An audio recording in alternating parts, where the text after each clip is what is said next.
Bom dia, hoje é dia 21 de janeiro e vamos falar sobre cultivar o que é importante na nossa vida. Às vezes a gente quer a colheita, mas a gente não quer plantar. A gente quer tudo pronto, como crianças mimadas, a gente chora querendo que a vida nos entregue. Mas estamos trabalhando nesse devocional um ser adulto, uma gestão das emoções, um autocontrole, um posicionamento diante da vida. Eu quero te convidar para fazer essa reflexão comigo. Vamos lá? Muitos querem o perfume das flores, mas poucos se atrevem a suar a mão para cultivá-las. Volto eu lá. Você é responsável pelo que cativa. Nós precisamos cativar, cultivar, plantar, cuidar, fazer a nossa parte no processo. Senão a gente não vai ter continuidade, entende? Não vai ter. A gente vai ter até o início, um apaixonamento, mas a continuidade não. Então, se a gente casou, a gente precisa cultivar. Se a gente tá no trabalho, a gente precisa cultivar. Se eu entrei no mestrado, preciso cultivar. Dá trabalho? Claro que dá. Tem que aguentar a gente chata? Aham. A vida é cheia de gente chata. Cheia de gente chata. Monte, fala coleção de gente chata. Mas a gente tá falando da nossa vida e da nossa amplitude quanto sujeito. Do nosso conquistar quanto sujeito. E nós precisamos dar esses passos. Quando o semeador sepulta uma semente, ele se entristece por alguns momentos e se alegra para a posteridade. Entristece porque nunca mais haverá. Alegra-se porque ela renascerá e se multiplicará em milhares de novas sementes. Então, eu já escutei isso, né, uma vez em algum lugar. Quando uma pessoa lança uma semente, aquela semente morre para germinar. Ela não só germina, ela morre. E aí, no morrer dela, ela libera algo ali naquela terra. E se a terra for fértil, ela vai germinar. Então, assim somos nós às vezes, né? A gente precisa morrer para usufruir de outras coisas. Não dá para ficar com tudo. Olha, Irlânia, Irlânia, Irlânia, fiz jardim de infância, fiz alfabetização, mas eu quero ficar com todos os professores aqui. Eu quero guardar tudo que eu aprendi, cada aula. Não vai dar. Não vai dar, vai ter coisa que vai ter que morrer. E aí, em algum momento, eu dou risada aqui, né? Porque os meus paizinhos aqui que estão com criança, né? E às vezes, hoje as famílias estão tendo filho com 38, 40, enfim. E aí, muito tempo se passou da alfabetização, da primeira série e tal. Então, eles estão lutando. Por quê? Porque eles têm que reaprender. Mas vale a pena.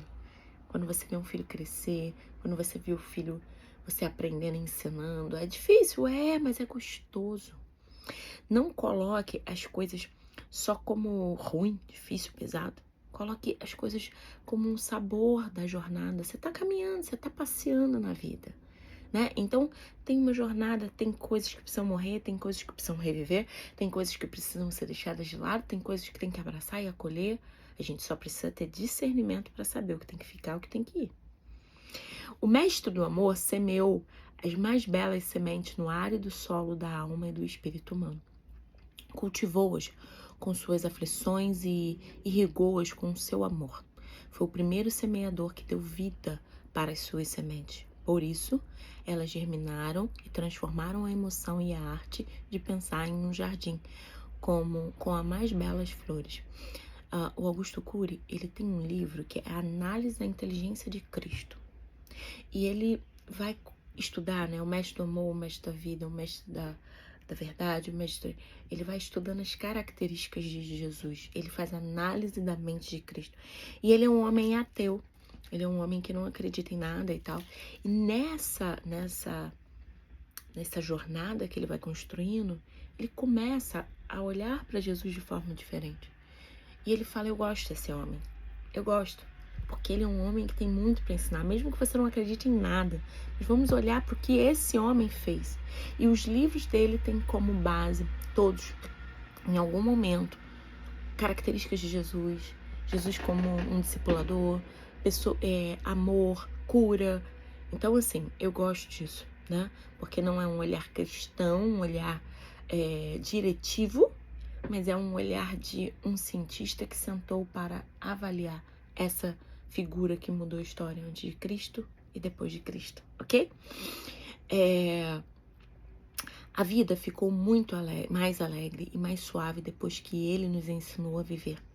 Jesus foi famoso e seguido de maneira apaixonada, mas perseguido como o mais vil de todos.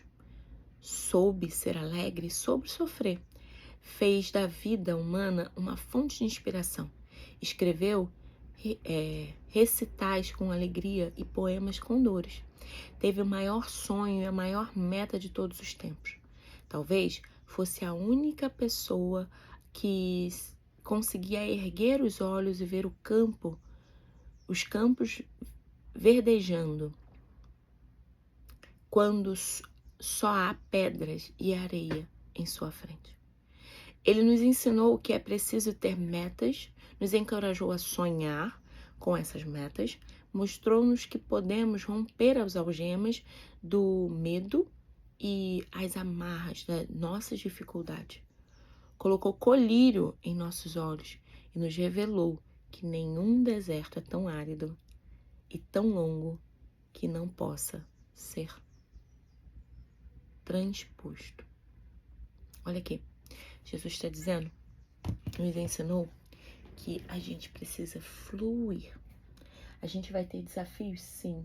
Tô tentando ver um livro aqui.